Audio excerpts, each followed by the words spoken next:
Well, as I was saying just before the break there, the Gulf of Guinea is one of the most dangerous places in the world if you are a seafarer. Pirates there have been making, it seems, easy gains while they try to kidnap people and get ransom money for them.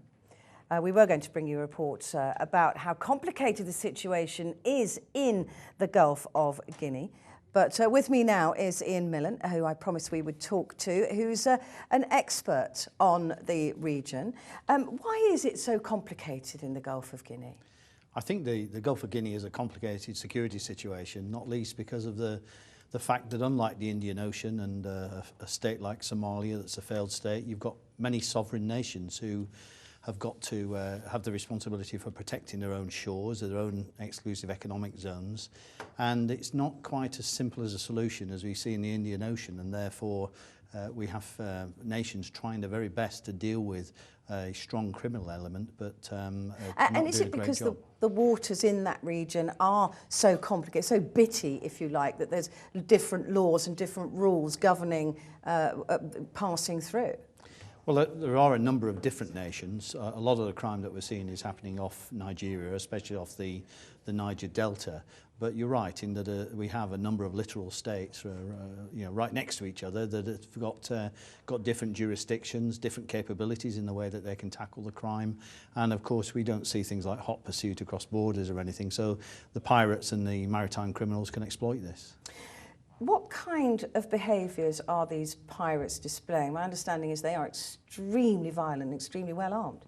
That's true, and I would say that far more violent than the kind of piracy that we used to see off Somalia, not to trivialise that, but unlike the pirates in the Indian Ocean, Gulf of Guinea pirates will think nothing about engaging in a firefight with armed guards or even with government forces to some degree. So they're much more brutal in many ways, and we'll try the very best to get on board ships and either kidnap people or hijack the ships themselves to steal their fuel cargoes.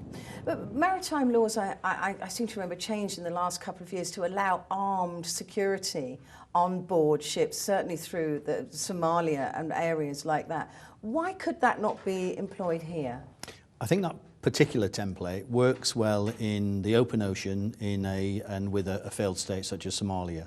The international community has put that template in place. But if you look at the Gulf of Guinea region, you've got lots of sovereign and nation states who all have their own responsibilities, their own borders, etc. And in the UK, for example, we wouldn't be too happy about having armed guards from various nations sat off our shores. But we're not pirates. Is there not a difference there to assert that, if you like, to say, look, if this piracy behaviour continues, this may have to be asserted upon you? Well, I think it would be a strong thing to assert a solution on a group of sovereign nations. However, what I would encourage is for those nations to engage, as they do to some extent, with the international community to ensure that you get a really joined up approach, something where they get all the help they need and yet have got an ability to retain control of their own waters. So what else can regions such as Somalia teach us? Because although this makes for grim reading with the Gulf of Guinea, piracy generally in other states is much lower. It is literally just this area that's terrible. Mm-hmm. Well, I think the Gulf of Guinea has come more to prominence. It's always been like this for a long time. But I think with the fall off of Somali piracy, what that can teach us is that if we have a joined up approach, that we have international naval forces, we have armed guards on board certain vessels, we have proper procedures and everything, and we can join all those things up together in a proper international effort that involves more than one country, then we can tackle piracy at sea. And it's in the economic interests of all the African nations, including Nigeria, where much of this emanates from, to do something like this. And what are is intelligence a good solution? I mean, you talked about other solutions and mentioned it, but how much really do countries want to share this kind of intelligence and maybe raise their head above the pulpit? Well, I think that's part of the problem, Petri, is that things like intelligence sharing is a difficult thing to achieve at the best of times. But if we're going to be successful in tackling problems like this, there has to be a spirit of sharing amongst all of the nations, and indeed nations that are perhaps beyond the boundaries of the Gulf of Guinea, but have got something to share with those who have to police its waters. Okay, so there are solutions. Is there the will? I think there's certainly the will, but if you look at some of the nations we're talking about, and Nigeria in particular, they've got a lot of challenges in that country, and piracy is but one of them. There's certainly a will from the shipping community and the international shipping trade to do something about it.